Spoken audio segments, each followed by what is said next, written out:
Carl Sagan could not have predicted 2021, but he did see it coming. He wrote the following back in 1995, and we quote, "I have a foreboding of an America in my children's or grandchildren's time when the United States is a service and information economy, when nearly all the manufacturing industries have slipped away to other countries, when awesome technological powers are in the hands of a very few, and no one representing the public interest can even grasp the issues, when the people have lost the ability to set their own agendas or knowledgeably question those in authority, when, clutching our crystals and nervously consulting our horoscopes, our critical faculties in decline, unable to distinguish between what feels good and what's true, we slide almost without noticing back into superstition and darkness. The dumbing down of America is most evident in the slow decay of substantive content and the enormously influential media. The 30-second sound bites now down to 10 seconds or less. Lowest common denominator programming, credulous presentations on pseudoscience and superstition, but especially a kind of celebration of ignorance." Roll that around for a while. Those were among his final published words. He died 10 months later. Here we are 25 years later, realizing just what he was trying to tell us back then. We're very powerful. This country is very powerful. It's far more powerful than people understand. We have weaponry that nobody has any idea what it is, and it is the most powerful weapons in the world that we have. More powerful than anybody, not even close. Malaysian 370, contact Ho Chi Minh 120.9. Good night. Good night, Malaysian 370. Breaking news tonight, a Malaysia Airlines flight with 239 people on board, including 4 Americans, has gone missing.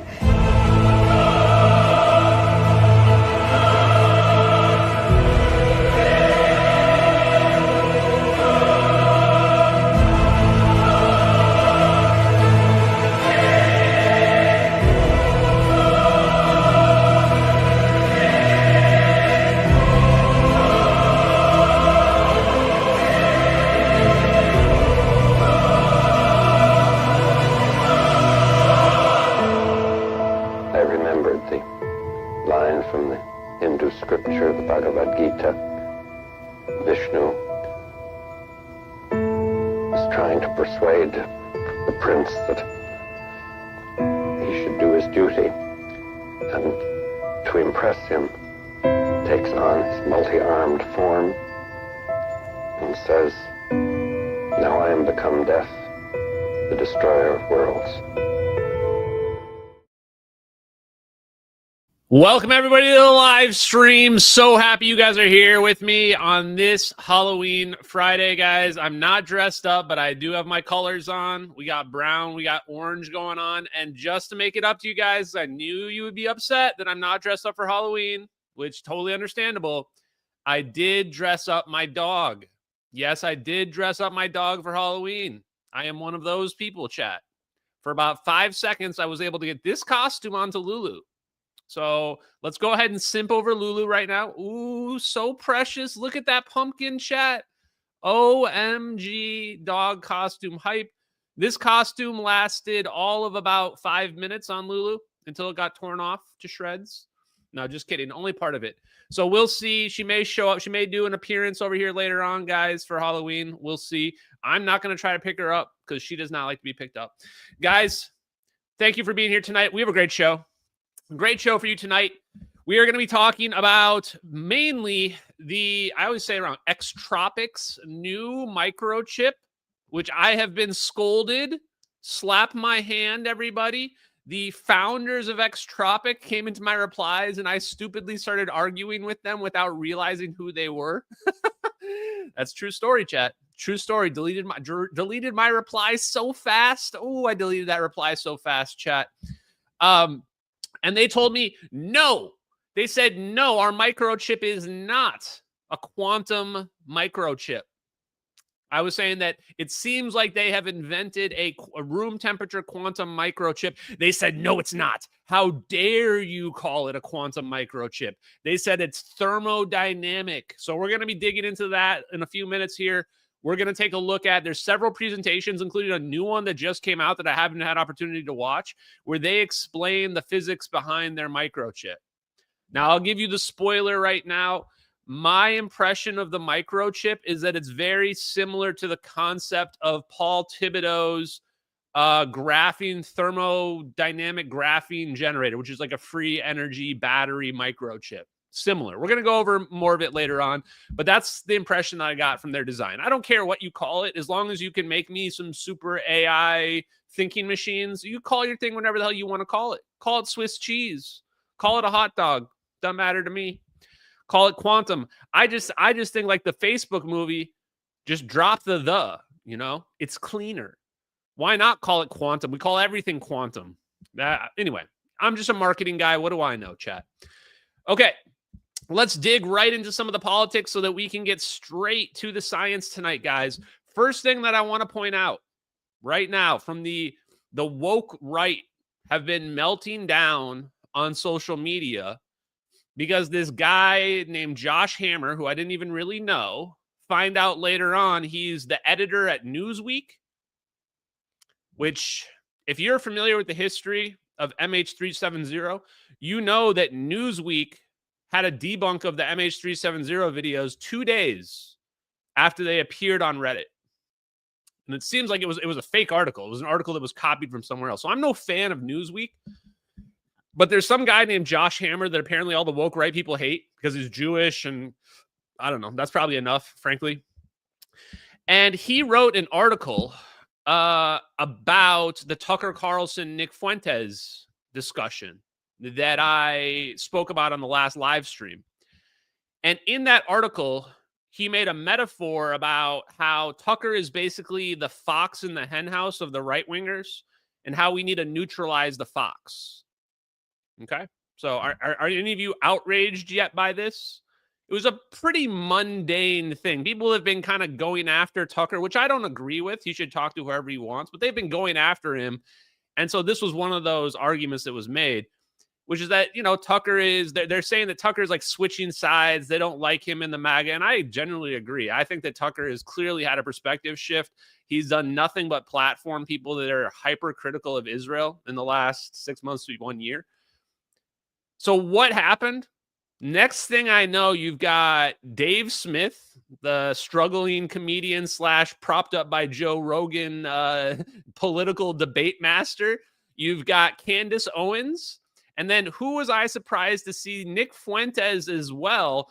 All three of them, including many others, pushed this lie that Josh Hammer was calling for Tucker Carlson to be killed by saying that we should neutralize the fox in the henhouse. You can't make up this level of hypocrisy, chat. You can't make this level of hypocrisy up, and it deserves to be called out, including Nick Fuentes. People said, Ashton, weren't you super chatting Nick Fuentes? Yeah, so what? I told you guys he's not my friend. He never has been. I've never spoken to the guy. People need to get out of this mindset that, like, you're either with somebody or against them. You can criticize people when they do stupid shit. And when people, especially people that are hyper racist, openly anti-Semitic, openly Nazi supporters, when those people try to feign outrage over intentionally misconstruing context in words, that deserves to be called out. That deserves to be called out because we've been giving Nick Fuentes a pretty heavy benefit of a doubt that he's just being edgy when he says some of the most vile things that are possible. So for him of all people, to then claim that Josh Hammer, when he uses a metaphor of neutralizing the fox in the henhouse, is to take that as a death threat, is the absolute height of hypocrisy. It's the height of hypocrisy. So this is the worst part. Candace Owens was the worst one. She was the worst one. They were all really bad because clearly Josh Hammer was not calling for the death of Tucker Carlson. Anybody that thinks that is just frankly dishonest. It's bad faith. It's dishonest. And I hate seeing bad faith arguments on the internet. But the reason why Candace Owens was the worst one was because the very next day, this guy made a post. I don't know if it was today or yesterday. He made a post saying that the feds just showed up to his door because of posts that he made on social media. And Candace Owens quote tweeted it and said, "This is treason. It's treason that the feds showed up to this guy's house because of posts that he made on the internet." And she said, in response to this, we need to get even more radical about our free speech. Those were direct quote. That's her direct words that she used.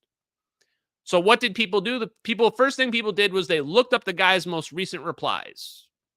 What do you think they found, chat? What do you think they found, chat? Oh, they found out the guy is a super hyper racist that's calling for the death of all Jews. That's what they found when they looked through his... And they didn't have to go far back. It was literally just 2 days ago. 2 days ago, he's making multiple posts about how all the Jews need to be eradicated and they all need to be killed. That's what Candace Owens was defending as free speech. One day after she claimed that the FBI needs to investigate Josh Hammer for using the word neutralized. These are not serious people, chat. These are not serious people, and this is the reason why I disavowed them. I'm not going to ever try to defend these people and their insane, hypocritical beliefs. They have no principles whatsoever. They have absolutely no principles. They're the worst, most disgusting people on the face of the earth. Candace Owens was quite literally defending somebody who wanted to eradicate all the Jews, claiming that he shouldn't have somebody check on him, which absolutely was the right thing to do. If you were going out there saying that people need to die, you have to kill everybody, we have to kill all the Jews, then the Fed should be coming to your door to do a wellness check on you. And the worst part was that the guy doubled down on it. People started calling him out, and his replies that I found, because people were saying that the posts weren't real. They were saying they weren't real. So I went and just looked and they were real. And he was saying, I'm going to directly quote it here. I'm going to pull it up because I don't want people to try to take this out of context. Here you guys go. I'm going to pull it up for you guys.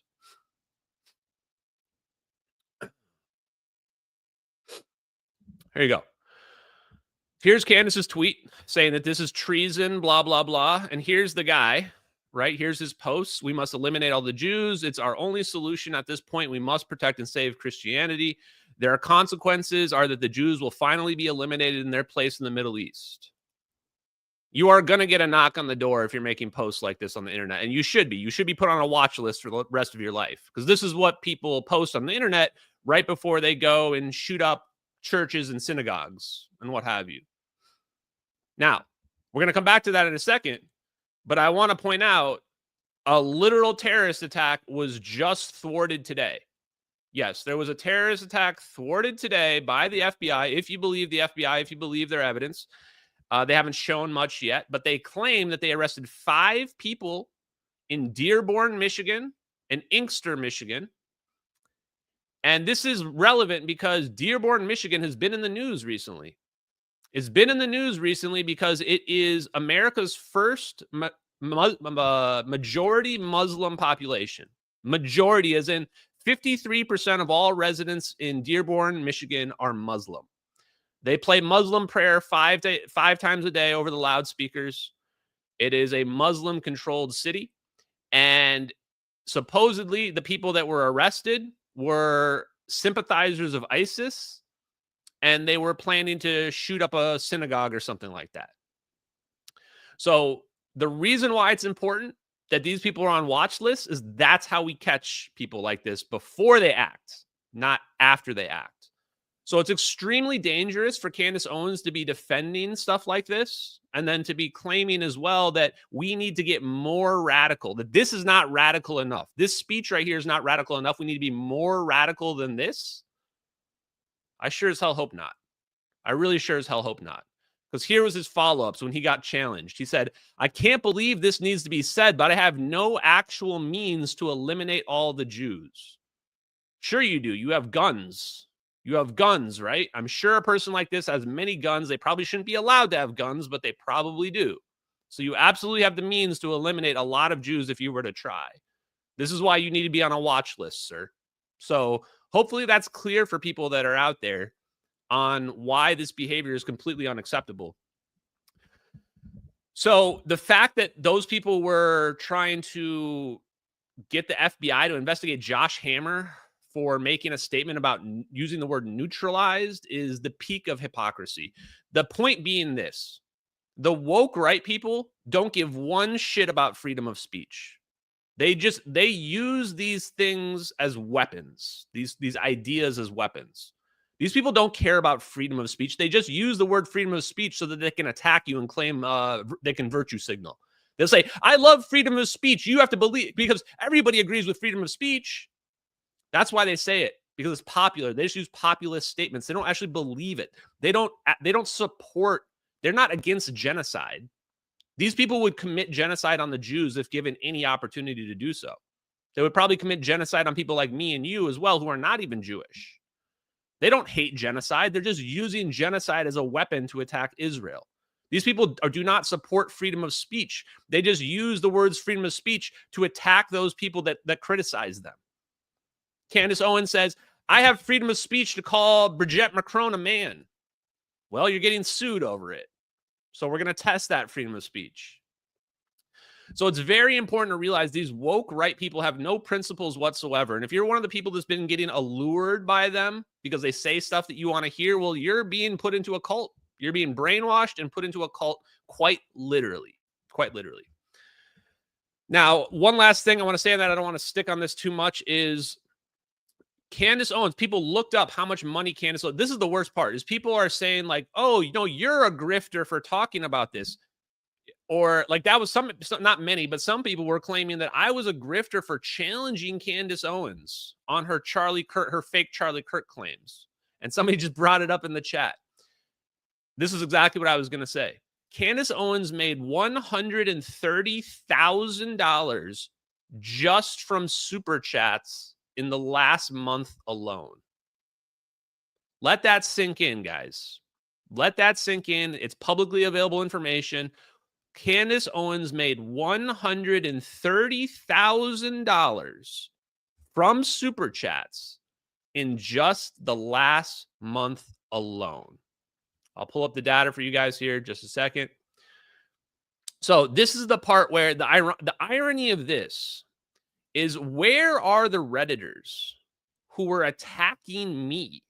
Remember the Redditors that were attacking me, guys, to claim that I was grifting, that I was making this huge amount of money from my YouTube off of lies? Why are the Redditors not attacking? Why are there not subreddits dedicated to proving the Charlie Kirk conspiracy to be a hoax, like there are with MH370? There's literally a subreddit dedicated to proving MH370 videos are a hoax called Airliner Abduction 2014. There's no subreddits dedicated to proving Candace Owens is a liar. There's no subreddits dedicated to proving that the Charlie Kirk situation wasn't a vast Israel conspiracy whatsoever. And here you go. Here's Candace Owens. Here's the numbers. Whoops. I think I almost just showed my DMs there. Here's the numbers. $128,000 from super chats alone. $128,000 from super chats alone. Now, why do you care? Good question. Why do we care? The reason why we make videos is because people are out here trying to say that she's doing this because she's the friend of Charlie Kirk. She's doing this because she's trying to get to the truth. No, she's not. No, she's not. She's making millions of dollars off promoting a knowable lie. A knowable lie. And there's a lot of rubes that will believe it. And a lot of rubes will throw money at you as long as you tell them that Israel is bad. That's the reality, guys. Okay. Next thing. Now, back onto science. We're moving on. Okay. And by the way, you're now in timeout. If you complain or whatever about the live stream, then you're just going to get banned. So don't bother, right? If you don't want to watch, don't watch. Appreciate it, though. Okay. So the next thing, though, is Donald Trump made this post about nuclear weapons being restarted. So the video that I showed at the beginning that I've been showing at a lot of my streams, is Donald Trump saying that we have weapons that nobody understands. Nobody understands. And let me, oh, whoops, I had it up already. Here we go. This was pretty amazing. This is last night. This was pretty late last night, I think, right? No, okay, I saw it last night. Said Chris Wright. Chris Wright is the Secretary of Energy. Chris Wright, a former Lawrence Berkeley National Lab scientist, won the Nobel Prize in Physics for work with quantum physics.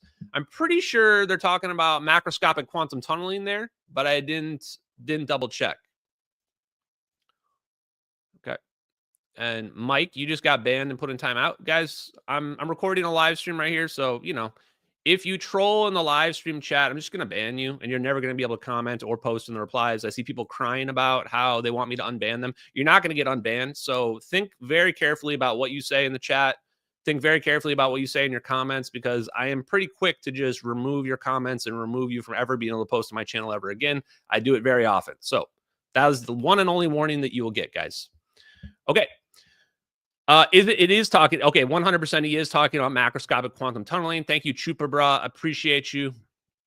So he is talking about macroscopic quantum tunneling, and he says quantum computing along with AI and fusion are the three signature Trump science efforts. Trump 47 racks up his first Nobel Prize. Wow. Wow. That is crazy to me. Now, I've said this multiple times, guys, but I am extremely happy with this administration. I would be a hypocrite if I did not admit that they are on target with all of this. AI and fusion and quantum computing is connected to AI, but these are the technologies that we need to be investing in. And the United States needs to win the fusion race, and we need to win the AI race against China. I'm not confident that we're winning either of them. We're probably ahead.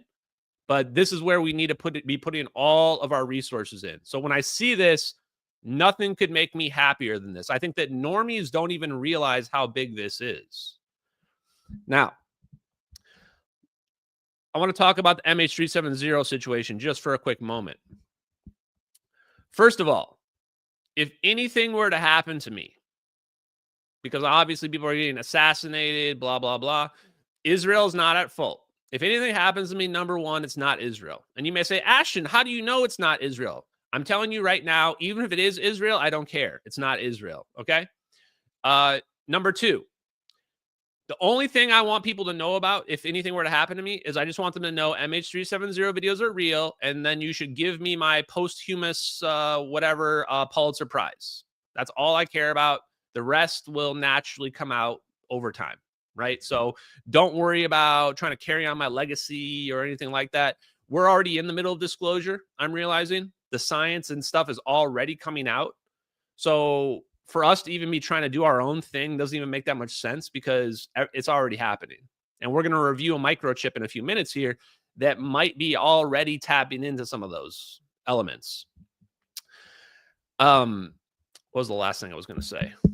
Oh, and then with respect to the videos themselves, the thing I don't care, at this point, the only reason why I was even trying to get popular, not even really, I don't know how you phrase it, trying to get popular, trying to get famous, whatever you want to say, the only reason why I was doing that was because I wanted to be safe. I wanted to be safe. I wanted my profile to be high enough that if something happened to me, it would be really suspicious. Now I don't even care about that. First of all, I've already achieved that. I'm already famous enough. I've been on enough big podcasts. By the way, it is kind of weird that I happen to overlap on podcasts with a lot of like super far right-wing racists and anti-Semites, but whatever. It is what it is. I didn't turn down any platforms. So, but the thing is, I don't care about trying to convince people. I never tried to. If you know a conspiracy is real, if you know it's not even a conspiracy, if you know anything is real in this world, you don't care to try to convince people, right? The people that hate Israel are desperately trying to convince everybody else that they should hate Israel too. Desperately trying to convince them.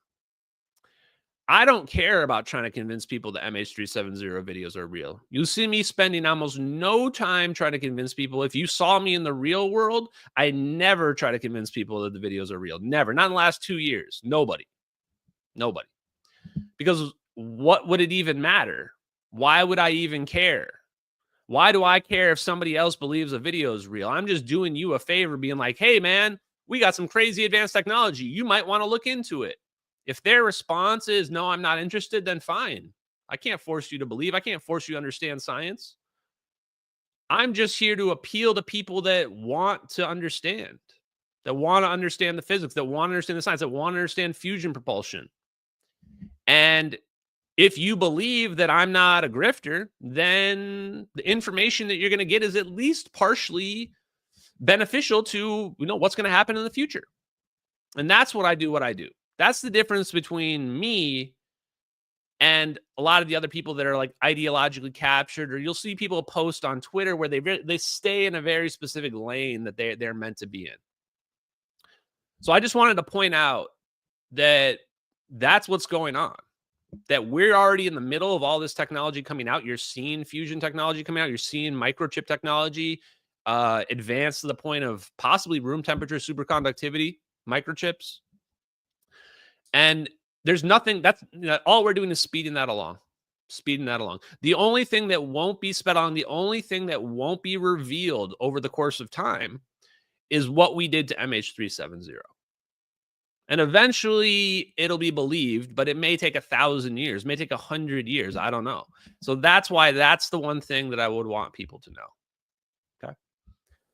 Now, because people were whining and bitching about Israel, I'm going to force you guys to watch another clip. Right now. So this is what happens when you whine and you bitch, guys. I told you I'm a petty person. I'm a very petty person. And when people whine about my content, then I'm going to sit and force you, just like the substitute teacher, to watch a video. Now, this one is really important because the people out there that want you to believe there's some Israel conspiracy, the Jews control the world and they're ruining your life and what have you.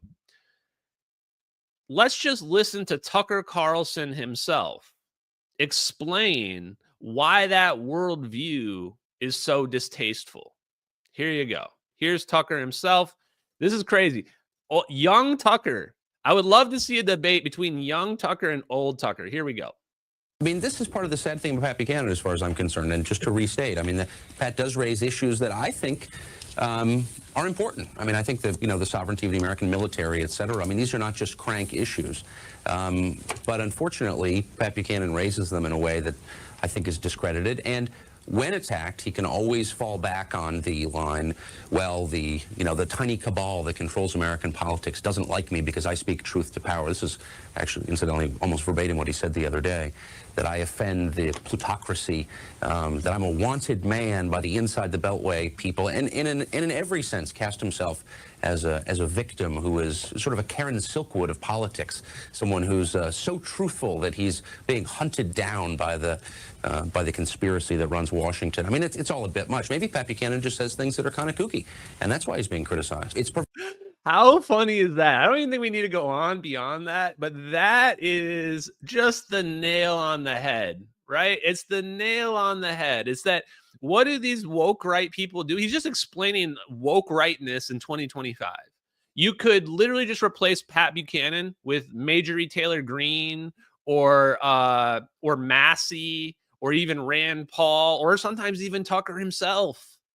They all now claim that these nefarious forces are censoring them. These nefarious forces are lowering their reach. The Israel bots are attacking them. None of these things are true. None of these things are real. These are all just imaginary things that they use to increase their funding, to increase the donations they get for their super PACs. In fact, you will literally see them, quite literally. MGT was just doing this the other day. So was Massey as well. They were just claiming that they're speaking truth to power and they're being attacked because of it. So you need to please go ahead and click on this donation link and send me $50 so that I can get reelected. But do you want to know the real reason why they're doing that? It's not because they're victims. It's not because there's some secret cabal taking them down. It's because they're about to get primaried by their own parties. Their own party, the Republican Party, hates them because they never vote with Republicans, because they talk shit about the president, because they literally support leftist policies. That's why they're being criticized. That's why they're being canceled. That's why they're being primaried. It has nothing to do with a secret Jewish cabal of people that is controlling the scenes, as unleashing bots on them. None of that shit's real. None of that's real, man. I know who these Jewish influencers are because now they all follow me over the last month. So I've been seeing their posts all the time. And yes, they are clearly biased towards Israel, but it's not a secret cabal that's taking these people down. They just don't like their opinions. They just don't like their opinions. I'm going to let Tucker talk for like another minute, just so it sticks with you guys. Here we go. Perfectly valid to question America's relationship with Israel. Israel has a lobby. It's perfectly fair, as far as I'm concerned, to beat up on Israel's lobby. But I don't think that's the reason that Buchanan is being labeled an anti-Semite. It's this kind of, as I've said, this relentless bringing up topics related to Judaism. I mean, famously, Pat, always beats up on Goldman Sachs, but never Morgan Stanley. I mean, it's really hard to. There is no point at which this is wild, Pat Buchanan has held a press conference and said, I really don't like the Jews. I think they're a sinister force in America. But I think, and it took me years to come to this position. I mean, I'm not throwing the term anti-Semite around. But you reach a point when you say, well, gee, here's a guy who has gone out of his way to defend Demyanyuk and other accused Nazi war criminals who's constantly attacked Israel. Do any of these people have principles? He might as well be talking to himself right here. He's like, all he does, I'm not saying Pat Buchanan's an anti-Semite. I'm just saying he's obsessed with Israel, and he turns every topic into Israel, and he just platforms people that hate Israel all the time. Can we get Bowtie Tucker Carlson back, guys? Can we get this Tucker Carlson back? Because I don't know what the current one's doing, but like Bowtie Tucker Carlson's quite literally describing current Tucker Carlson. Who's attacked American Jews for supporting Israel unduly, who's implied that American Jews push America into wars in which non-Jews die. There really is, and again, I'm not hysterical on this subject, but I do believe that there is a pattern with Pat Buchanan of needling the Jews. Is that anti-Semitic? Yeah. I mean, after a while, you conclude it is, in some sense, anti-Semitic. I mean, Pat Buchanan obviously has a lot of personal and affectionate relationships with people who are Jewish. Okay, that's enough, Tucker. It is anti-Semitic, chat. That's not me saying that. That's Tucker Carlson saying that, guys. That's Tucker Carlson saying that. He's the one that's saying that it's anti-Semitic to be constantly needling the Jewish situation. That's just you guys heard it from him. This is going to be one of my favorite video clips. I'm going to save this clip because I guarantee you it's going to get a lot of play. My favorite clips are when people literally criticize themselves and their own hypocrisy, and they do complete 180s. That's my absolute favorite, especially when they go into that level of detail about explaining exactly the actions and behaviors that they themselves have been taking. Oh, it's too funny, guys. Crap, that just reminded me of something else, but I just forgot what it was going to be. Okay, I think we're ready. Oh yeah. The last thing is this, and then we're going to jump into it. And of course, no, people change, but I saw that people were like, hey, people change, Ashton. Yeah. Okay. So tell me what he was wrong about in that clip. Nothing Tucker Carlson said in that clip was wrong. Everything he said in that clip was correct. Nothing has changed. This is what the best part. People are like, people change. Okay. Yeah, that's the point. Tucker changed and became an anti-Semite. That's the whole point. He changed and became an anti-Semite. I would love to hear current Tucker's arguments against young Tucker. Where was young Tucker wrong? Name one thing that he was wrong about in that clip. Everything he said in that clip was accurate. This people are like, oh, he changed. Yeah, he became an anti-Semite, just like young Tucker was saying. He became the thing that he hates. One last thing I forgot to mention is I also saw a clip of Nick Fuentes from his live stream. I don't really watch his live streams or anything like that, guys. I'll be honest. But I see the clips all over. And one of the things he said was that he was just gushing over Tucker Carlson, which I just couldn't believe because, like, he was attacking Tucker. Tucker was calling him weird little gay kid just a couple months ago. And now Nick Fuentes is just gushing over how great Tucker Carlson is. He loves him so much. Why? Because he platformed him. Now Nick finally got a real friend, chat. Nick Fuentes finally got a real friend, and the moment he got a real friend, now he's locked at the hip with him now. I actually think that Nick Fuentes was just a loner loser who just wanted a friend all along. And now finally he got his Tucker Carlson friend, and now they're super happy, and now they're buddy and what have you. I just found it so pathetic, especially for someone like Nick, who tries to claim that he's this hard white kid when, you know, of course he's not. But for him to be sucking up to Tucker Carlson like this afterwards, I lost a lot of respect for him from doing that.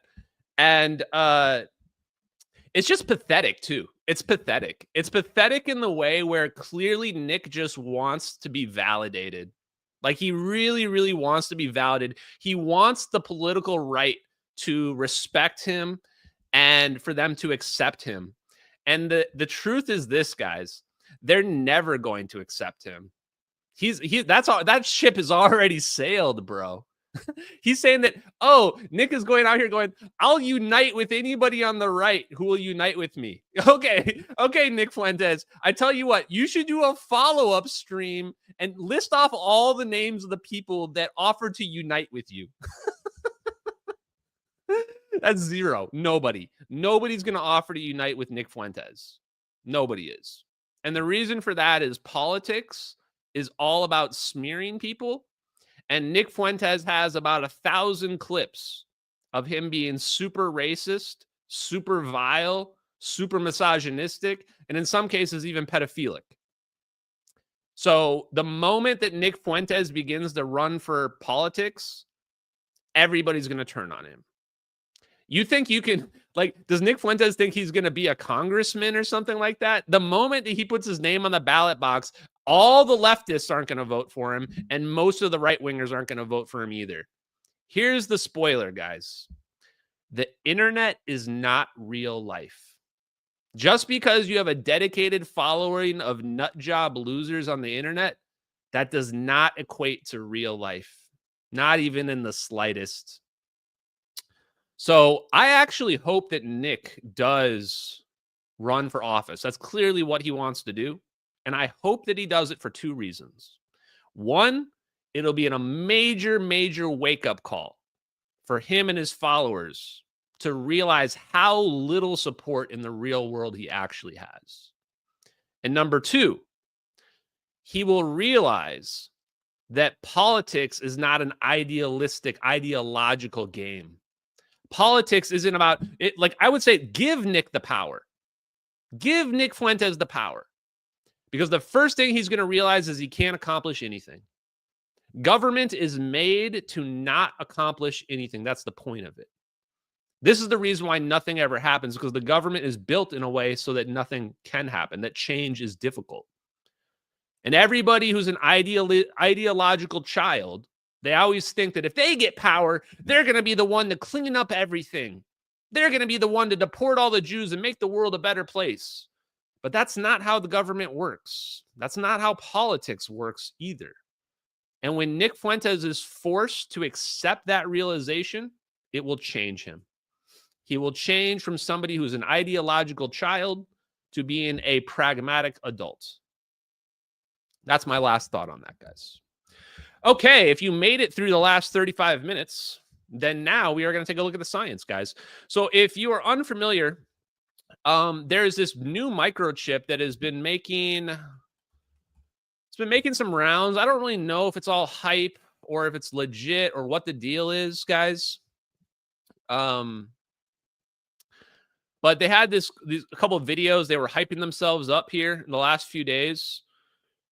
It got a lot of views, I think. Yeah, like 1 million or so. Let's take a look.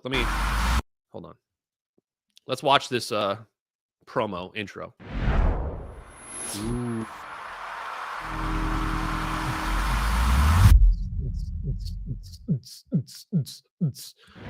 Tropic AI chat. Ooh, look at that. Look at that. Sweet. Okay. I took some notes, guys. I took some notes. We're going to watch at least one video and then maybe part of another. Where's the ones that I want? Not that one. This is the new one they just posted. We're not going to have time to dig into probably all of that tonight.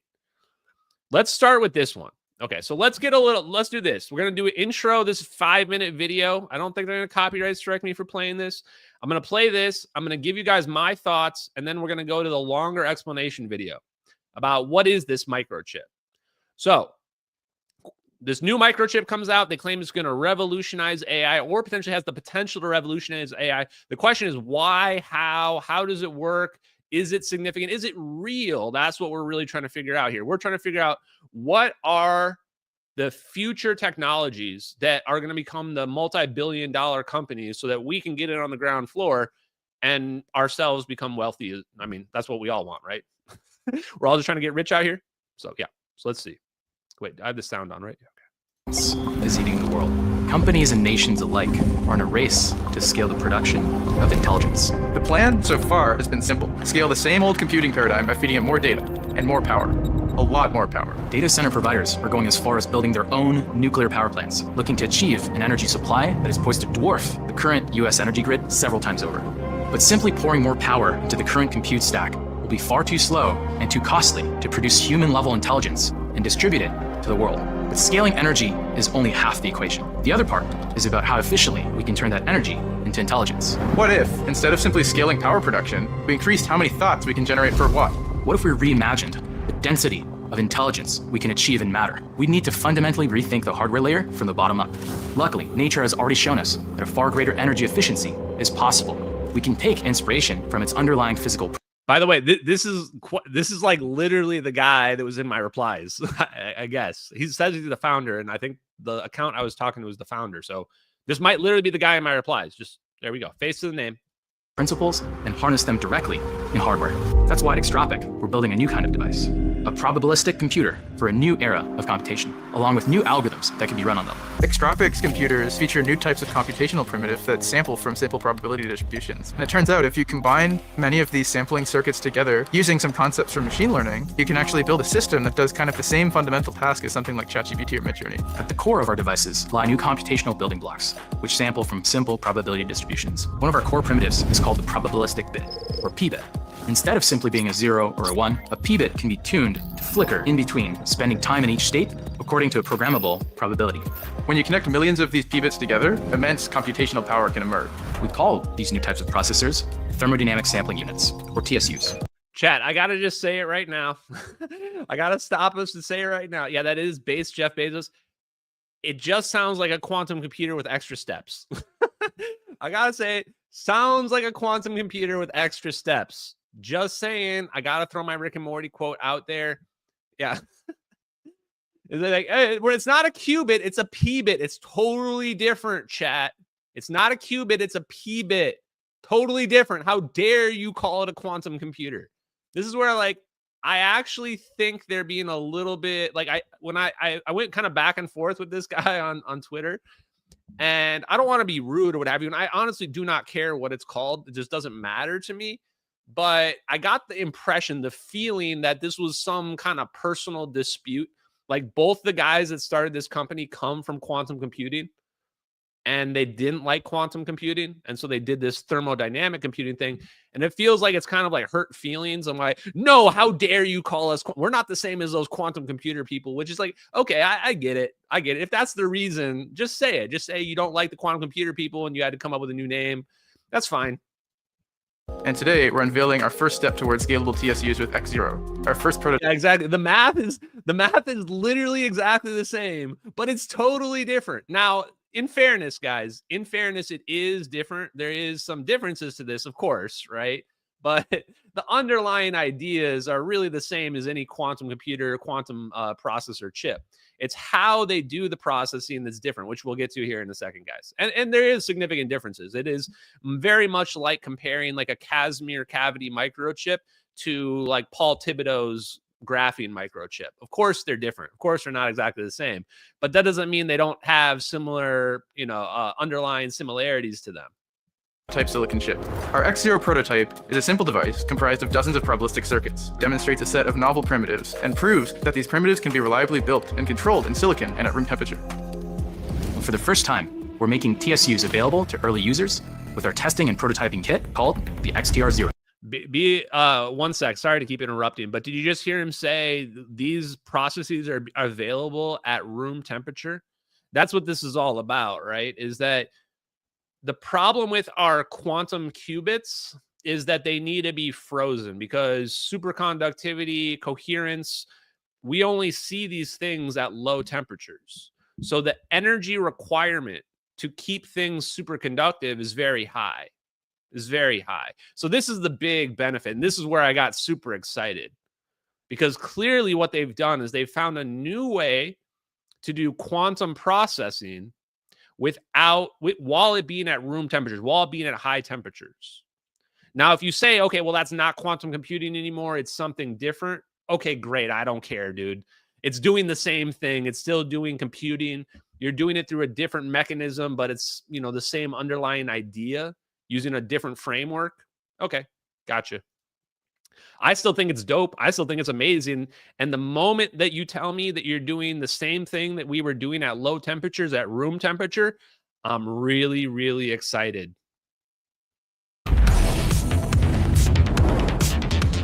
This desktop device hosts 2 X0 chips, letting researchers explore hybrid algorithms that combine traditional processors with thermodynamic sampling units. XTR0 will be available to select early access partnering organizations this fall.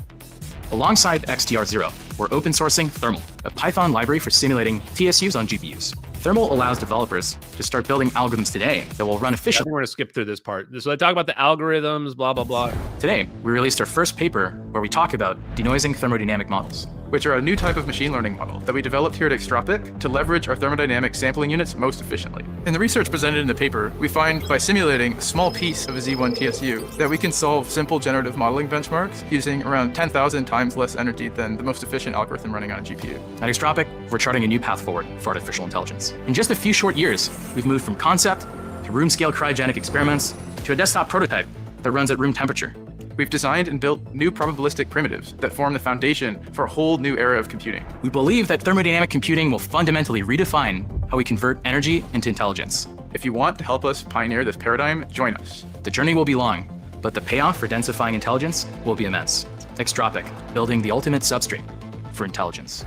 Very interesting stuff there, guys. Very interesting. So right off the bat, what have we learned? That wasn't even the science side of it. We got a whole nother video we're going to dig into. It's like 15 minutes long that goes through the science.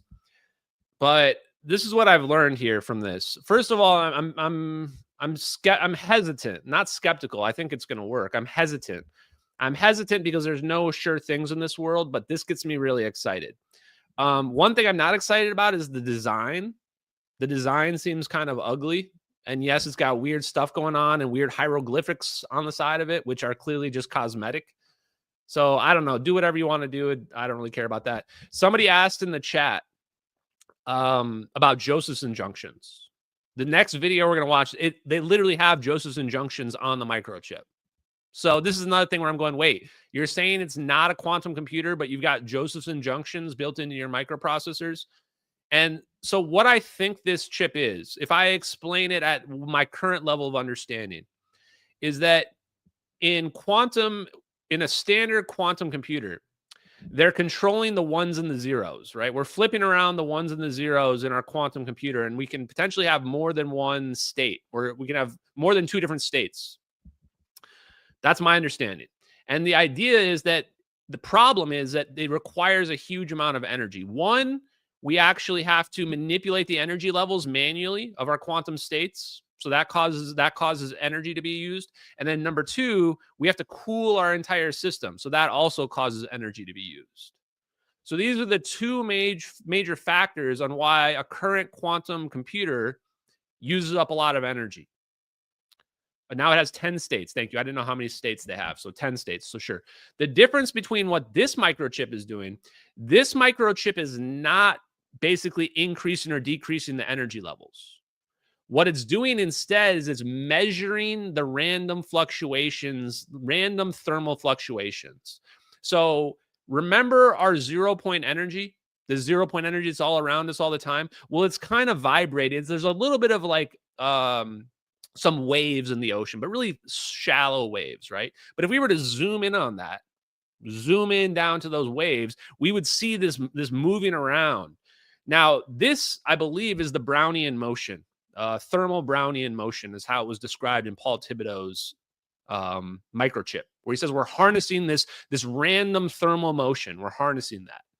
In this case, what these guys are doing is they are shaping it. They're shaping it. So they shape that motion, and they can use that random motion to do computing. And so what does this do? This basically says this reduces those energy requirements. So now instead of inputting some energy to make our qubit, go to 1 or 0 or 10 or whatever, we don't need to do that anymore. We just harness the random natural fluctuations that are existing out there, and we can do computing based on that.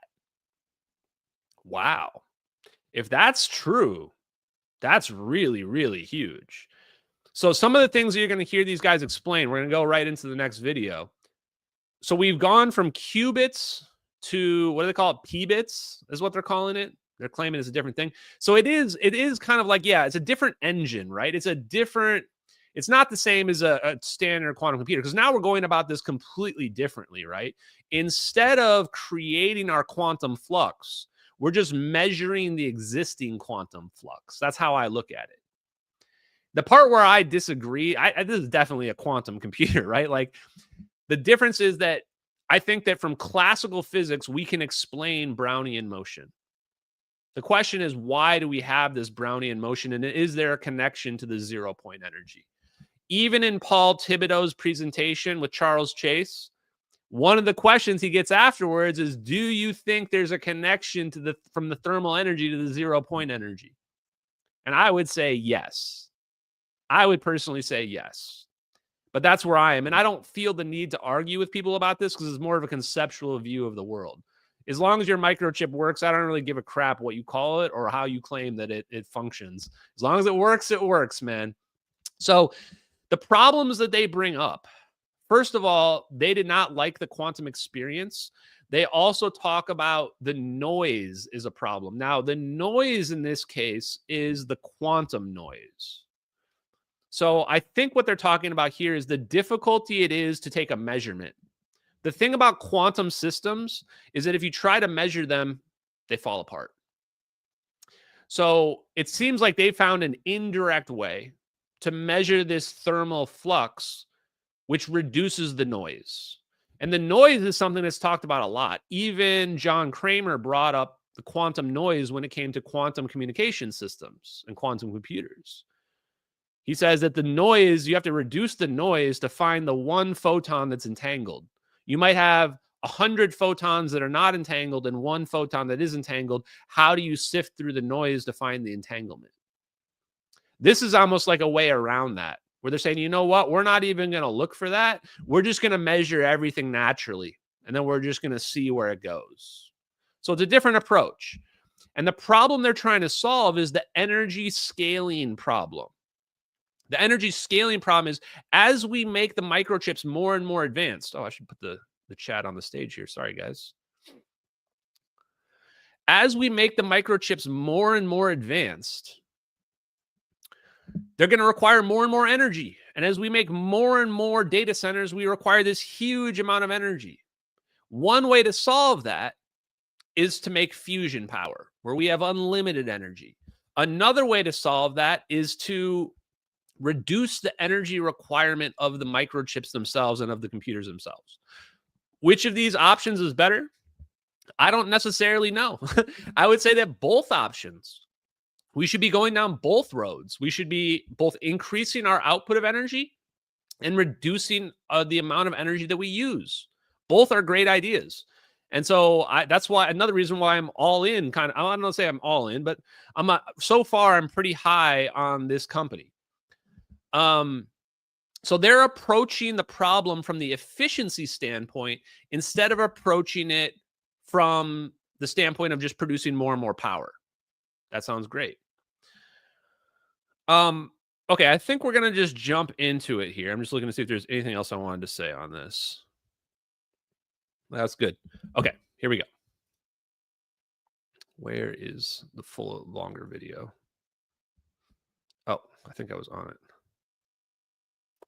Okay, so this next video is of the founder engineer. I think that same guy, Jeff Bezos. What's funny is I've actually been following these guys. I was kind of watching these guys work for a while. Here it is. I was watching these guys work for a while. I didn't know who they were, and now I'm seeing their stuff, and I'm pretty interested in it. Did somebody say something about...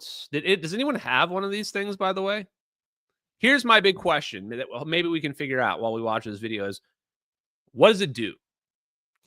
Does this going to require... My understanding is this going to require people to move to new hardware, which is kind of a taboo thing. You generally don't want to say, hey, everybody, we built this new thing. It just doesn't work with any of your old hardware. You need to switch to a whole new hardware and potentially new software as well. If that's the case, I'm not as high on it. One of interoperability and integration with existing systems is really important. So this is the part where I just don't know enough about software, and I'm not pretending to be an expert on quantum computers or anything like that, even though I talk about quantum physics a lot. So what I would want to know is really, what is the practicality of building data centers that are using these, and what do we need to do to have software that can use these and run real programs off these processors? Okay. So here's another video. What speed are we at here? This one's more science. Skip ahead a little bit. So, I mean, some of you may have seen part of this talk, but the last part is newer. So, as we know, generative AI is eating the world. Parameter models. I should skip ahead just a few more minutes here, because he already spoke about the things that I just mentioned. And they're only using like 20 watts.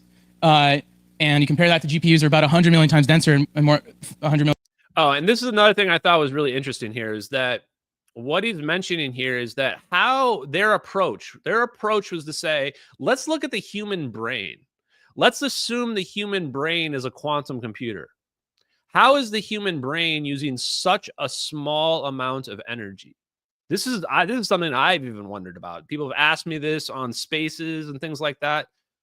We should be looking at nature. If we want to know, hey, how do we reduce the energy requirement on our computers? Well, there's a computer right here in everybody's head.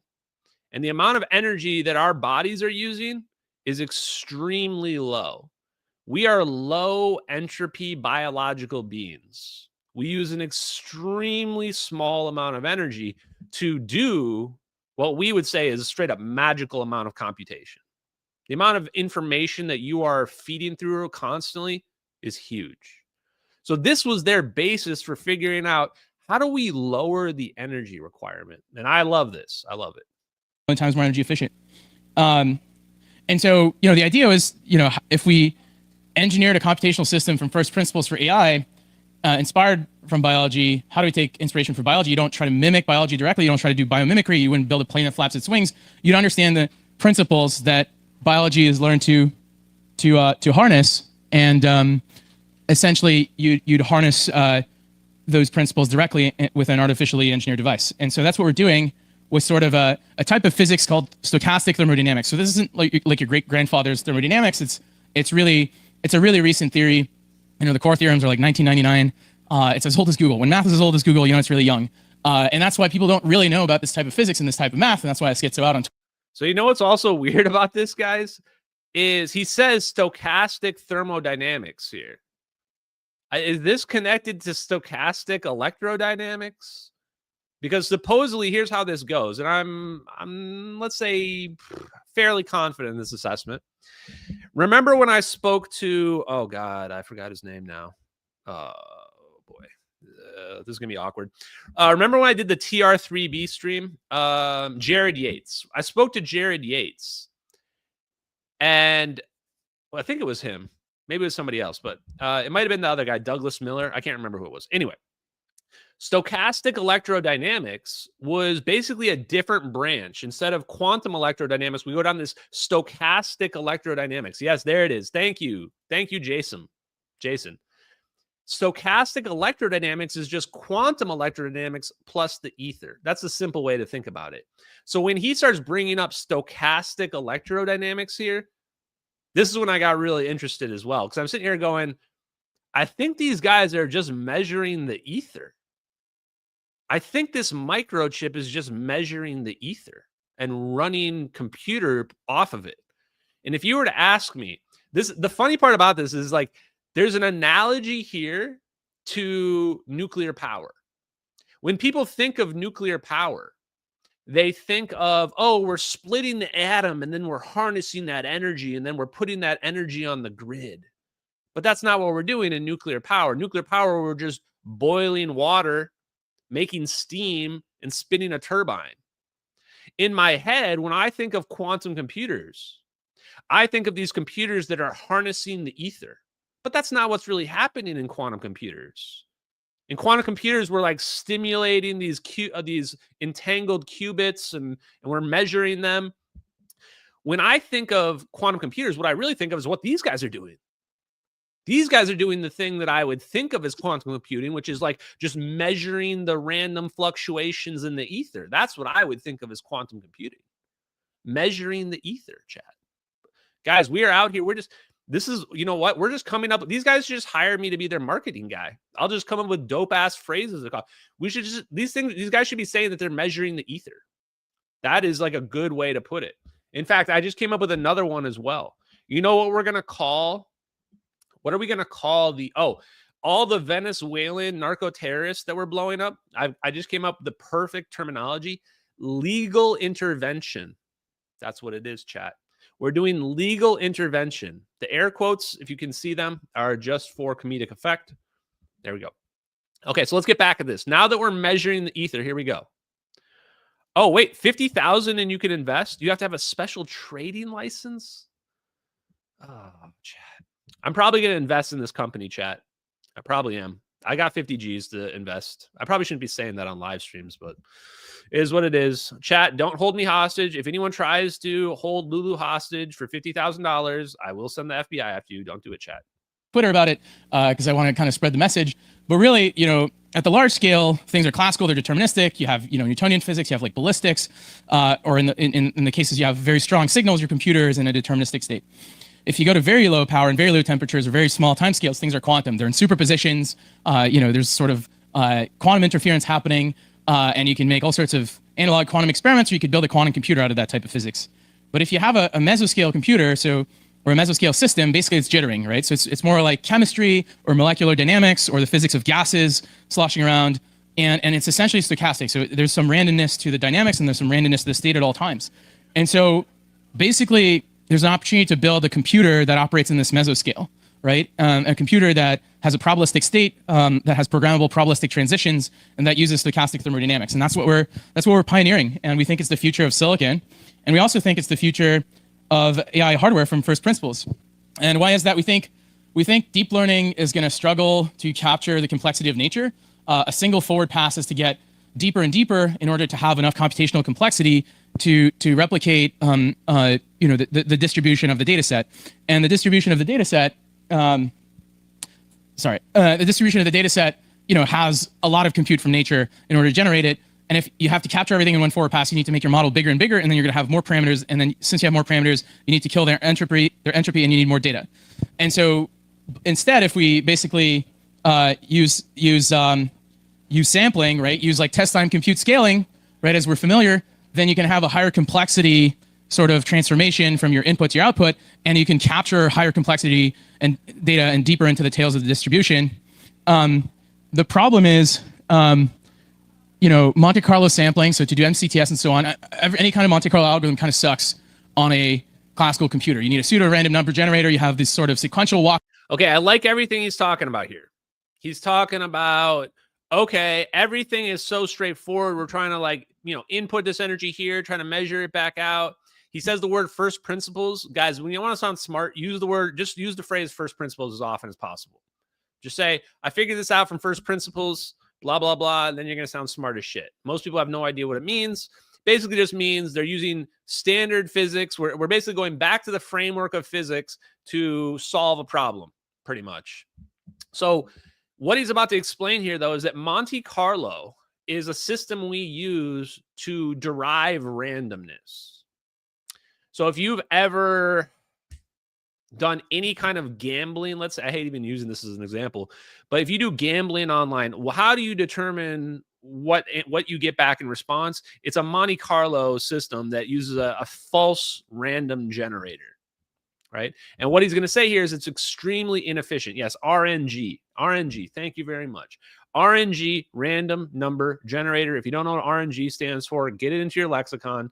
And what he's saying is the old systems do RNG very slowly. They do it very slowly and inefficiently. And he's saying if we just measure the ether, we measure these thermal fluctuations, then we can get better randomness than the Monte Carlo simulation would get, much more efficiently as well. They really suck. And then you got to make sure this chain equilibrates to something called detailed balance where, the ratios are right. And then you get basically a Boltzmann distribution. And that's really fucking slow. You could try to parallelize it, but there's a limit, right? So basically to run these algorithms and make them competitive in the algorithmic landscape, you need a new type of computer. And that's essentially what we're building, right? So our mission is to build the densest substrate for AI. And so, our mission is, with the philosophy stuff, I talk about increasing the wattage of civilization with EAC, and then with Extropic, we're trying to gain more intelligence per watt. And then put together, we have more intelligence for civilization. We're scaling essentially the scope and scale of intelligence in our universe. And so, Trevor and I basically hacked like 10 years ago as students at Waterloo how to do AI on quantum computers from first principles, and then Google like pushed us out of. Yeah, I was gonna say, did they just miss? They missed that bleep. I feel like that bleep just totally missed that guy's F-bomb, but that's okay. So right here, he's about to explain that basically he's a genius, and Google like pulled him out of school because of how much of a genius he is on quantum computers. And then they worked on quantum computers, and then they left quantum computers. But let me go back to what he was saying a second ago, because he says that this is basically a probabilistic AI. So when I think of probabilistic AI, I'm thinking you're taking a cube of data and you're measuring it. You're measuring the randomness in this cube of data or whatever of data. Seems like measuring the medium. And he says, we're doing this because it's instead of stimulating, we're not stimulating this. So the difference between the qubit is we would stimulate these qubits, measure data. In this case, we're not stimulating it. We're using the random fluctuations as a resource. We're using the random fluctuations themselves as a resource. To me, all of this screams 0 point energy, personally. Okay. School, and then we launched this product known as TensorFlow Quantum, and then he went to the hardware division. I ended up working for Sergey Brin on like special projects of all kinds in physics and AI. But over time, we kind of got jaded with quantum, and we thought this sort of middle ground was between classical and quantum, the mesoscales was going to be way more interesting. And so we set out to do a bio-inspired or thermodynamic form of computing. And so, we're building hardware, we're building compilers and middleware, and we're building ways to connect it to the current deep learning stack so that it just feels like, regular JAX and whatnot. What sort of primitives are you using on this computer? Well, okay, so this gets pretty cool, guys, because this is where he actually explains what it does. And so essentially what he's going to say here is that you could force, like, imagine we're molding something, or we're creating, we're doing sculpting. We're doing sculpting, and we're going to sculpt our shape. Our shape is our design. Our shape is our information. So we're going to create this shape of information. And what he's saying is, instead of manually creating our shape, using this bunch of energy to create the star that we want, instead, we're just going to kind of stimulate. We're going to fluctuate. We're going to force the data into a mold that we want it to be into. So instead of actually just physically molding it the way we want, we just put the mold around it and let it form itself into its certain shape. And then we just measure the shape. We measure the shape, and that becomes our resource. So if that sounds weird, well, that's because all this computing stuff is pretty damn weird, but maybe I didn't get it right. Let's see. Our primitive of choice is like EBMs, or energy-based models, right, which are programmable Boltzmann distributions. They're pretty clean because, you parameterize this energy landscape. So essentially we create this potential in which the electrons dance. And by just weighting, having this parameterized landscape, so we have a parametric shape, by just waiting, eventually, the red dots will represent electrons in this landscape that's, we controlled with voltages. Eventually it equilibrates and gives you a distribution. And then because it's an exponential, you can actually get all sorts of nice learning rules that don't necessarily require backprop, such as contrastive learning rules, and there's all sorts of learning rules like this, right? It's similar to like Geoffrey Hinton's forward algorithm.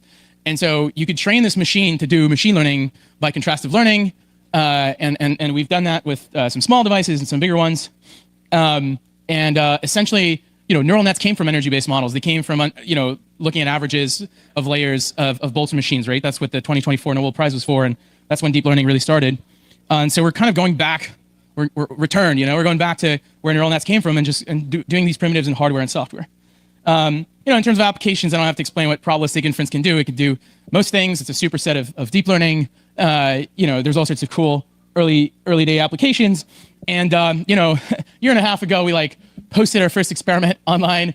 We got cooked pretty hard. It was good. But really for us, it was like, okay, can we even create a programmable electron diffusion device and show we can run basic algorithms on it? And how the hell would we program it?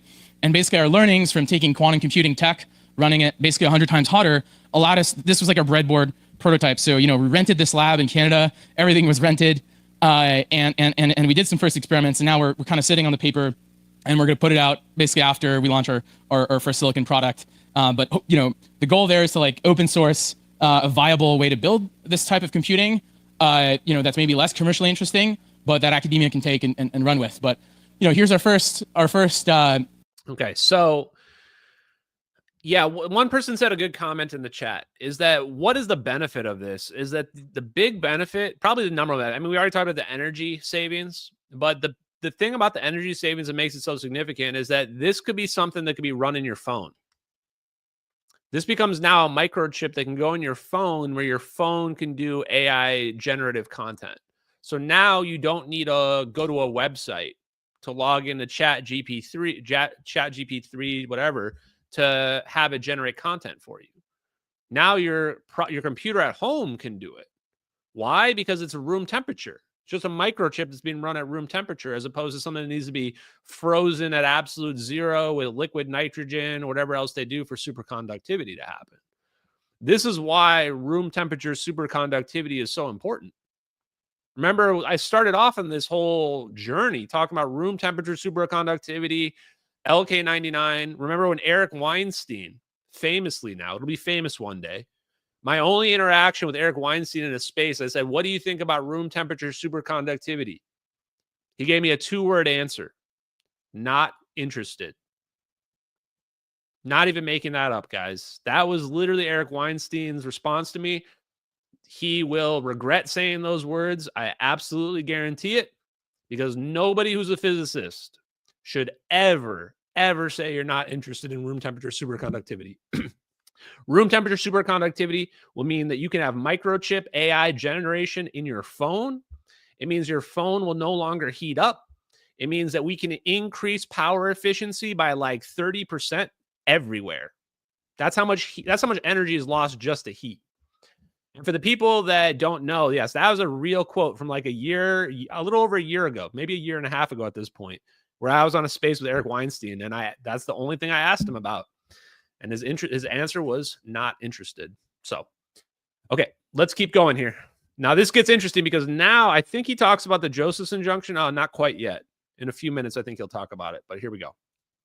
Probabilistic chip. There was 3 probabilistic bits or 3 thermodynamic neurons, whatever you want to call them, a couple designs, and then the little snakes you see are control lines to control the parameters, the tilt, and so on.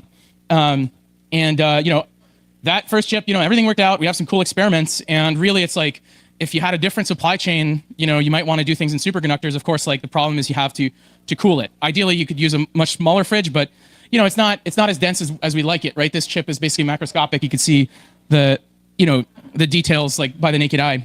And so what we had to do, the reason we gave a shit was that, people are there's this crazy space-like race to have the most efficient or the biggest transformer possible. And our theory was if we open source it, then maybe the governments will race to build a crazy superconducting supercomputer to have the most energy efficient transformer. And so, we mapped how to break down a pause, chat.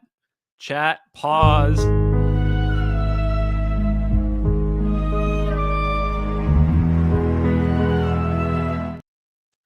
Okay, did he just say that their whole objective here was, hey, maybe if we build this, it'll force governments into making an AI supercomputer, a super inefficient AI supercomputer?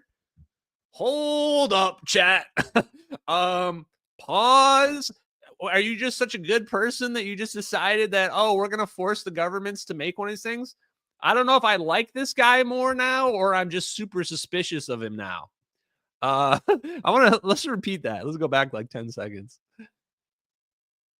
Then maybe the governments will race to build a crazy superconducting supercomputer to have the most energy efficient transformer. And so, I'm all about that, chat. Yeah, let's get our governments to build a super crazy superconducting supercomputer. I gotta go ahead and just say, in the back of my mind, I'm getting an itch. It feels like they might already have one. And the other thing I want to point out is that I'm not convinced that what these guys are doing is novel either. I am convinced that they're doing something that's novel to them. Yes. But I'm not convinced that if this is real and this is like a more efficient way of measuring the ether, using a computer to measure the ether, then the government's already got it. Lockheed Martin's already figured this out. In fact, what I really want to know is I want to have Charles Chase in the room with this guy. I want Charles Chase in the room with this guy, and I just want to watch them. I want to be like Steve Irwin. Crikey. It's a rogue. We've got a rogue Lockheed Martin fellow, and he's talking to the Extropic engineer about thermodynamics, stochastic thermodynamics. Let's see how this plays out. Let's see who will win this battle. Right? That's how I feel about this. I just want to watch them in the room together, and I just want to glean information. What a rare sight. Charles has gone and asked him, does he think that the thermal fluctuations are related to 0-point energy? Right? Crikey. Rest in peace, Steve Irwin. He was one of the best, chat. He was one of the best. My Australian accent is garbage. I am not a theater kid. I will never be a good actor. So it is what it is. Mapped how to break down a transformer and its operations into superconducting thermalization physics. And then we did some benchmarks. I think those lines are out of order. It's like the legends messed up, but the problem, this is just simulations, right? It's you scale to a freaking room size computer of this type. It would be crazy, right? Like the energy efficiency gains are like insane. They're like 10 million X plus, right? 100 million X plus. So you can see the energy levels here. They should have called it a Ligma. So they could have been Ligma my balls, but that's okay. It looks like they called it Llama. It was definitely a miss. There was a miss on the naming convention. They should have called their microchip the Ligma 3. And I could have been like, Ligma my balls, son.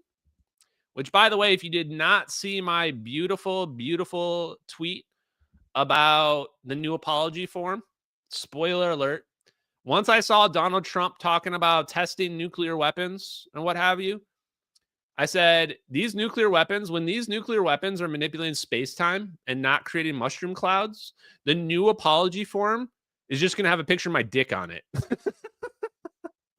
Just got a picture of my dick, and you sign the apology form right on the balls, right on the hairy balls. You can sign your name. And that will be the new Ashton Forbes apology form when nuclear weapons are manipulating space-time. Because literally nobody else on the face of the earth is saying that nuclear weapons manipulate space-time except for Ashton Forbes. And if you can find somebody else saying it, then put them in touch with me because I want to talk to anybody out there who's saying that nuclear weapons are manipulating space-time. Sorry for that side quest. We'll get back to your regularly scheduled program. Here we go. So that's cool. But obviously it's not tractable because you got to like super cool it and you wouldn't be able to put it in your phone or something. And so basically we had to figure out how to port this technology and what we learned to room temperature and in silicon in order to make sure we could deploy it at scale and mass manufacture it. And, like a year ago, put out this plot and then we were manufacturing our chips. And then, as we was reported in Wired, we successfully created a bunch of new primitives in silicon. There's probabilistic bits. There's other silicon primitives in there. And basically, I'll talk about it, but we're going to give people access to this chip in a dev kit very soon. I'll get back to that in a second. I don't know if this is a movie, but you can see the probabilistic bit. I think that dev kit already happened. That's that weird box we were looking at. Signal there. It's basically we control how much time the the signal spends in 0 or 1, and we have like pretty good control there and like sort of reliable manufacturing. That's kind of the hard part. And if you get your components right, then you can scale. Of course, like none of this matters if we can't scale it, right? And so not only do we have to scale the hardware, but we got to scale the models, right? And so how are we going to scale the hardware? So this is like, yeah, I mean, this is our game plan. So yeah, so 1,000x year over year, number of degrees of freedom. So we start off with 3 probabilistic neurons or probabilistic bits. We have 300 components, probabilistic degrees of freedom on the new chip, and then we're designing a chip that's coming out next year with in the order of millions, right? And so, yeah, we're scaling this. Yeah, Chad, I'm gonna have to give these guys a call next week because I'm interested in investing. I'm interested in investing, chat. Why would I put my money in NVIDIA or somebody else when I can put my money in a company like this where, you know, it might not work out, but if it does work out, you're looking at like 1,000 times gain or something like that. I mean, there's potential where these microchips could replace all the hardware. Now, the first thing that would happen is NVIDIA will just copy this and make their own, right? That's what they'll do because there's nothing that's going to limit that. But so right now, really what I'm weighing how and why people will use this over current systems, and then how you would integrate this into the current infrastructure. Are you just going to start replacing old boxes with these? Can they work side by side? There's a lot of hardware related questions that you need to figure out. And yeah, they will probably just buy them out. So if they got bought out, hey, you guys got a great point. You definitely want to be invested if they get bought out, because then your shares all of a sudden get bought for way more than you bought them for, right? Yeah, exactly. They probably will just buy them out, honestly. Yeah, thank you. So yeah, no tweeting this yet. Yeah, eyes only, please. No leaking. And you gotta also scale the algorithms, right? So, you know, there's a paper from Google called Denoising Recovery Likelihood. It's like chaining EBMs to replace diffusion models and using like 100 times less steps, right? And so basically we like supercharge that algorithm for our hardware. And so the next slide, you're going to see 1,000th of this next chip. We simulated it running the algorithm. And you could basically do what we call denoising thermodynamic models in a way that's much more efficient. DDPM is like a diffusion model. The circles are running on GPU and the axes are running on our computer. Again, this is in simulation. But essentially, it's you know, if you run a cheap algorithm, it's 1,000x better. If you run an expensive algorithm, it's like 100 millionx more energy efficient. And this is sort of the number of joules you need, you know, how much energy per sample. And so you could have, you know, more generation, more throughput in parallel. Or so basically what he's saying is that because the old system of doing generative AI, the way the old system of generative AI works is it's almost like, what did they say? Transformation or something like that, where it has to go through these chains one at a time. Right. And this is what makes it so inefficient, makes it take so long, it makes it take a huge amount of energy. Their system can skip all that. They can skip that. So that huge chain you saw, they skip all that. And so when you look at these numbers here on the screen, they're talking about efficiency levels 1,000,000 times more efficient in the energy consumption. So we look at the energy consumption down here and we see like under 10 joules per sample. And it goes all the way down to 10 to the -7. So every minus you see increase adds another 0 before or after the decimal point. So 0.00000. So -7 has 7 zeros, 0.7 zeros, and then 1.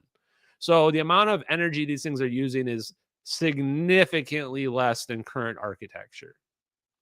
This is the kind of thing where I look at this and I go, wow, if that's real, if that's true, then that is such a huge amount that there's definitely value there. There's definitely value there. We still are going to need fusion.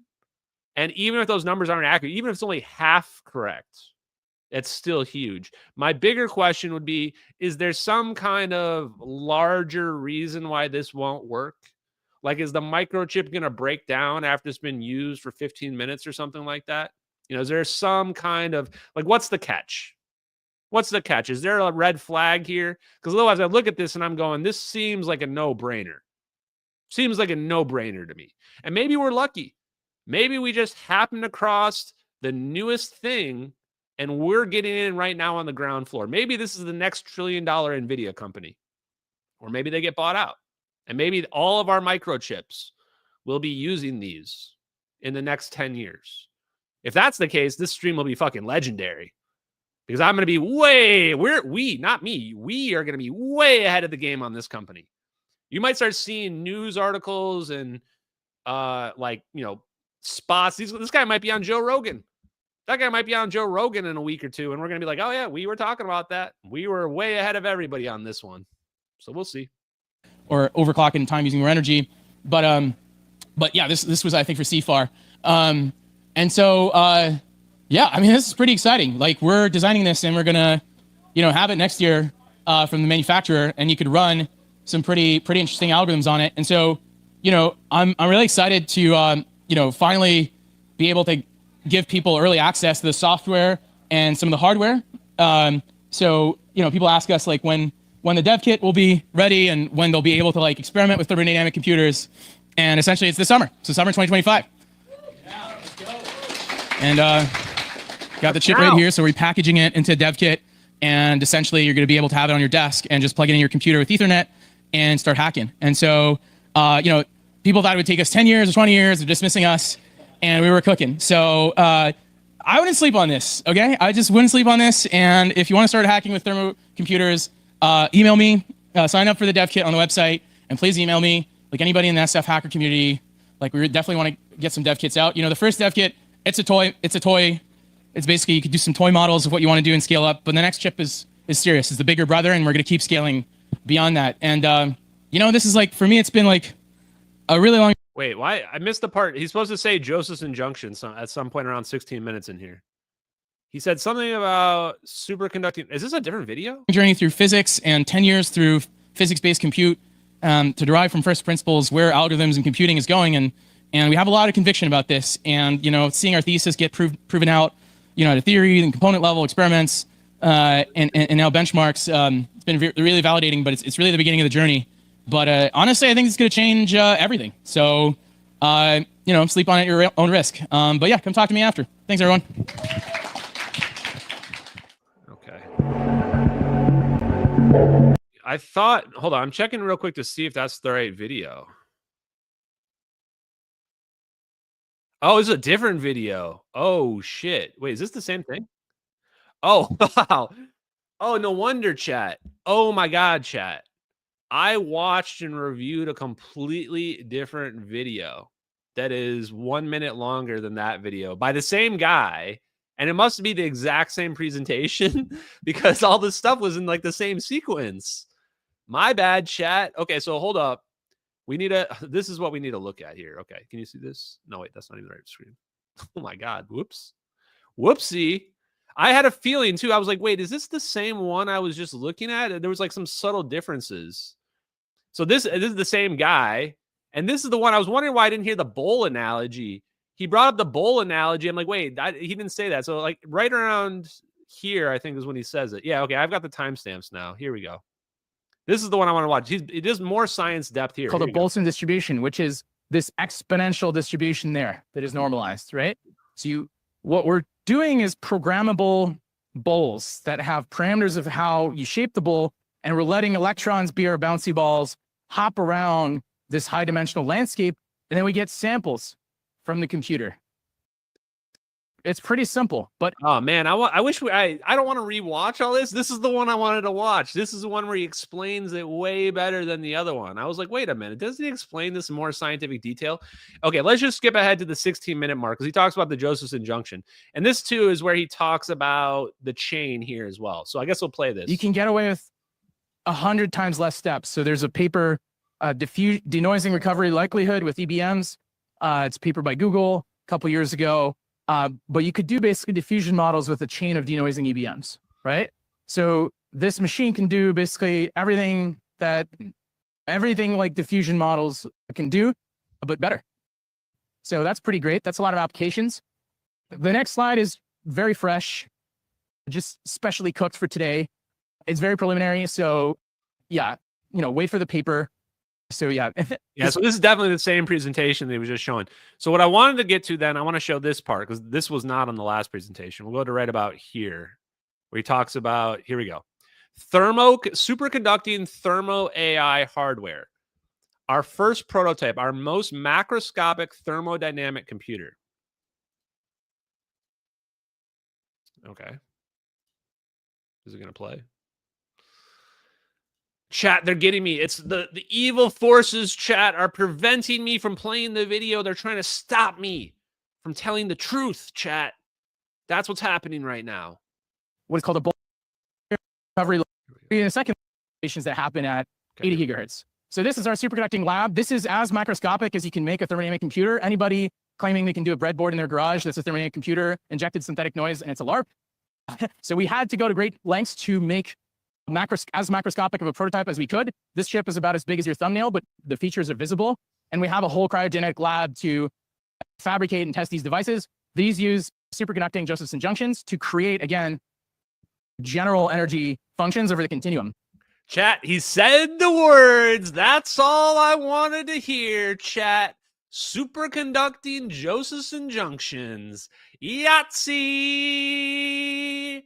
OMG. That's what I wanted, guys. Wait, where's my thing? Boom! Gotcha, bitch. Let me hear it again. So this is why when the man's talking about it's not a quantum computer, I'm like, what? But we just found out that quantum computer is just two Josephson junctions built into a squid connected to a capacitor. That's all a qubit is. So when you're telling me, oh, my microchip's totally not a quantum computer, it uses all the exact same functionality of the exact same microchip design. That's where I'm like, okay. I mean, technically you're doing something different, but is it really not a quantum system? Okay. Chip is about as big as your thumbnail, but the features are visible. And we have a whole cryogenic lab to fabricate and test these devices. These use superconducting Josephson junctions to create, again, general energy functions over the continuum.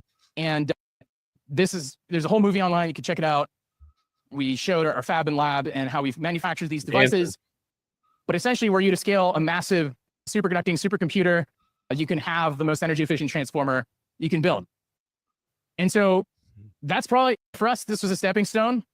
This was like our breadboard. So a superconducting computer is the most efficient system you can possibly build. Why?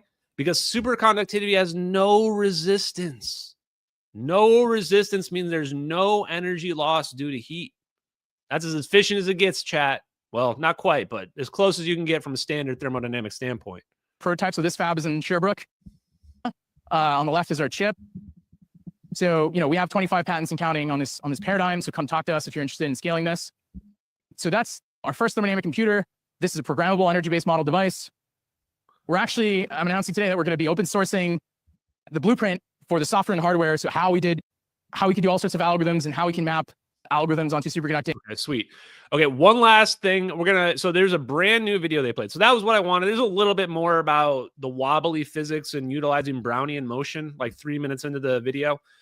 But that's fine. I think I kind of explained it. I already watched that video and kind of explained all the highlights for it.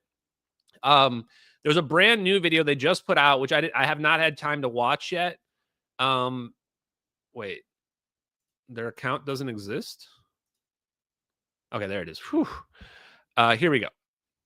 So this other video is pretty deep on the science. So if this is over people's heads, it's over my head too, guys. You really need to be a PhD in quantum mechanics to really understand a lot of this stuff, which is why these guys talk about, their journey in physics to understand it and how it all works.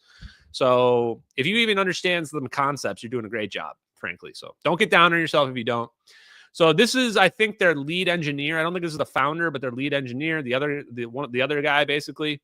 And he kind of explains some of the science behind what they're doing here. Like, what is Extropic doing? This is what we're trying to understand. What is this actually doing? Leverage that hardware efficiently to do something similar to ChatGPT or Midjourney, right? So the neural networks we have today, like transformers, are really built to leverage specific things about GPUs.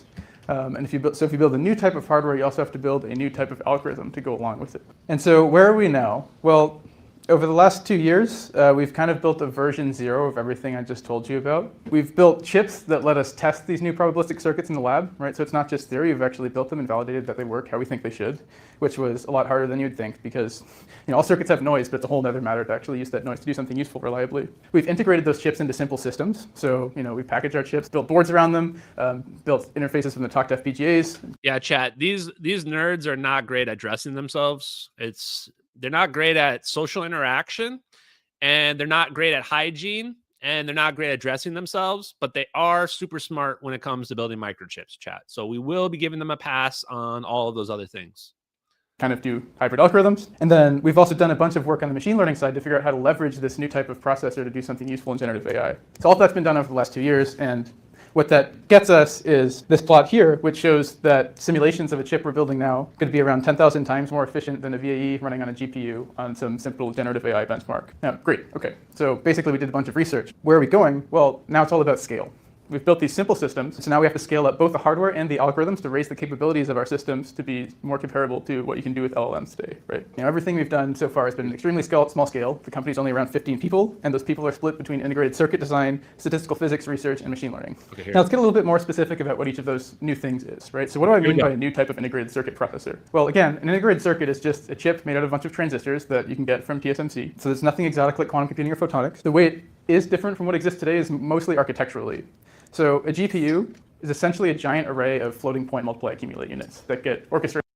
So he's saying that instead of it being a quantum chip using quantum mechanics, it's more like a standard GPU, standard processor, but it uses a different mechanism. Here we go. Created by some central controller to implement things like matrix multiplication for deep learning.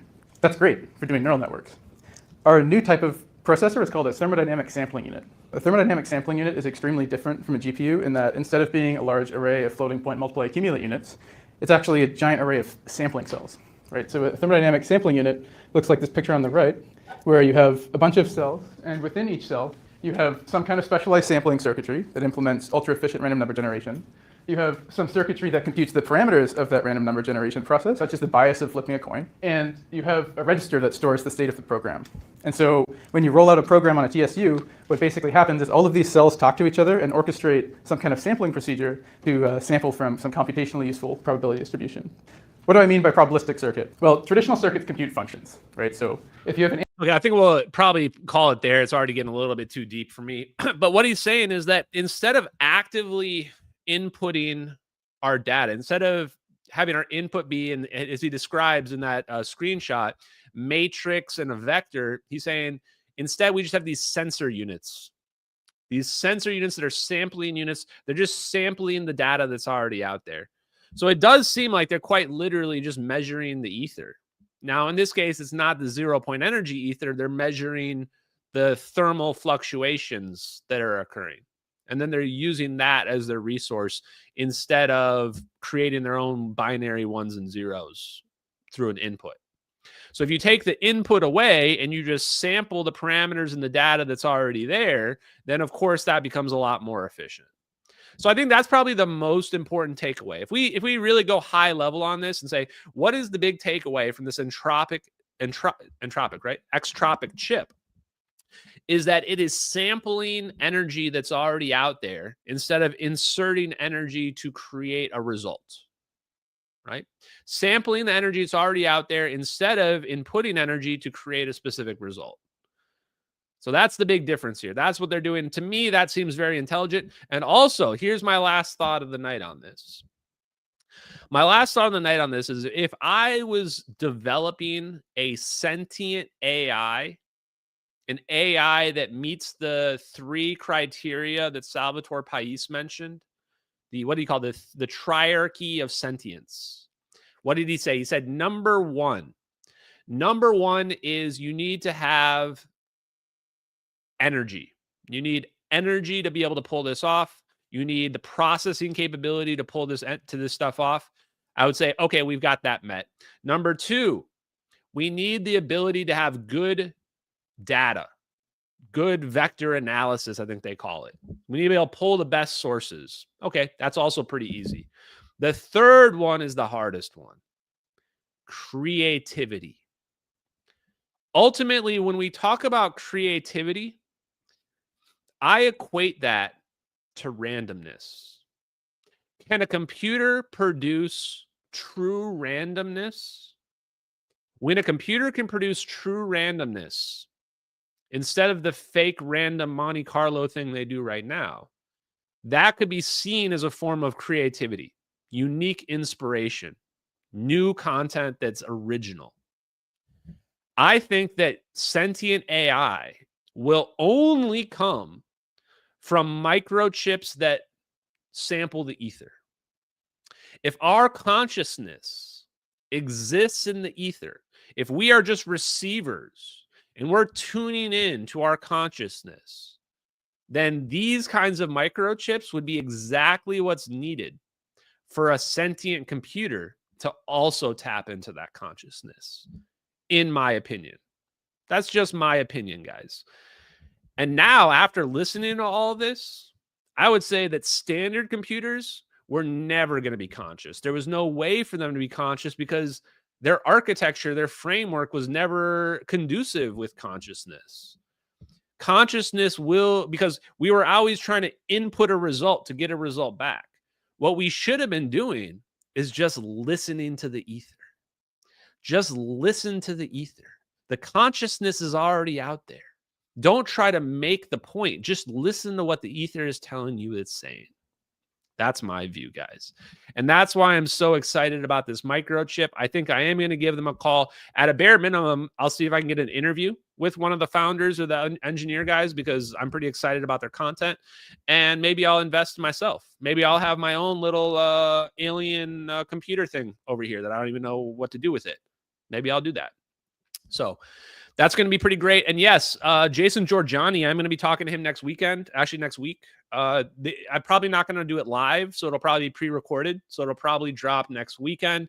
And then the other big collab is Salvatore Pais wants to talk with Dave and I. So we'll probably do that on a podcast as well.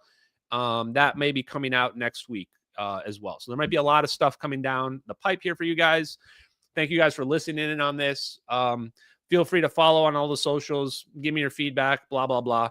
Anyway, I love you, MH370X. I hope you guys have a great Friday. I hope you have a great Halloween. Go out there, trick or treat, get some candy, whatever. Lulu says hi. Like the picture in the Discord, guys. I'll post a picture of the Discord or a link to the Discord in the chat here. Have a great night, everybody. Peace out.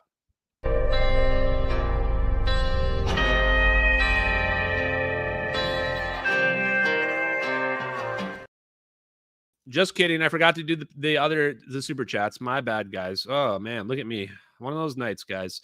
Thank you very much. Quantum Queso Dip. Thank you for that super chat. I always got to do the super chats. Thank you, Timothy Foster. Says, good evening, Ashton and Orbi ambassadors. Chip Design rocks. Thank you very much, boys.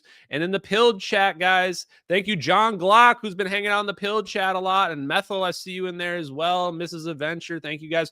John Glock gave a cookie, and he said, happy Halloween. This is enough gold pills to buy a candy bar in 1990. No disrespect. Thank you very much, brother. Appreciate it. And thank you guys in the Rumble chat as well. Have a great night, guys. Peace out.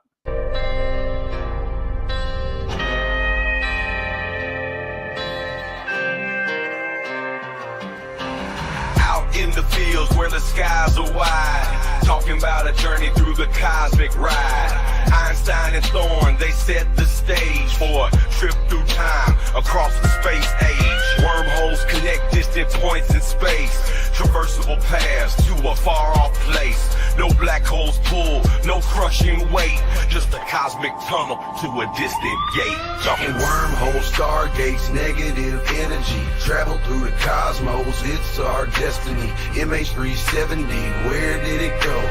Bowling 777 through a wormhole flow. We're talking wormholes, stargates, negative energy, travel through the cosmos, it's our destiny. MH370, where did it go?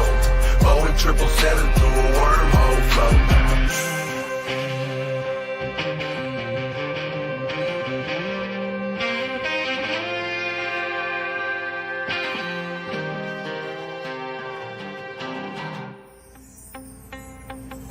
Exotic matter, negative energy's the key to stabilize the wormhole for you and me. Quantum vacuum, squeeze so tight, creating conditions for this wondrous flight. Static fields and lasers in the lab they play, generating forces in a new kind of way. Gravitational squeezing, Casimir's force, negative zones we need to stay the course. Talking wormholes, stargates, negative energy, travel through the cosmos, it's our destiny. MH370, where did it go? Boeing 777 through a wormhole flow. Thin shell formalism, plates so fine. Spherical geometry we realign. Energy conditions that we must defy. For a stable wormhole, let's give it a try.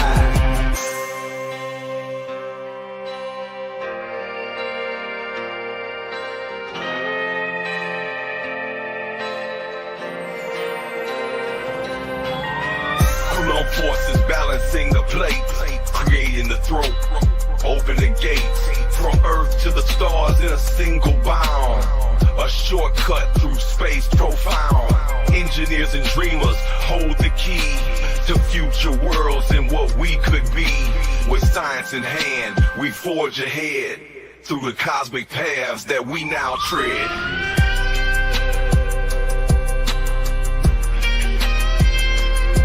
We're talking wormholes, stargates, negative energy, travel through the cosmos, it's our destiny. MH370, where did it go? Boeing 777 through a wormhole flow. From the fields to the stars, we break the chains. Thank you, everybody. Have a great night, guys. Universe, we make the gains. Lil Crook shines, bringing truth to light.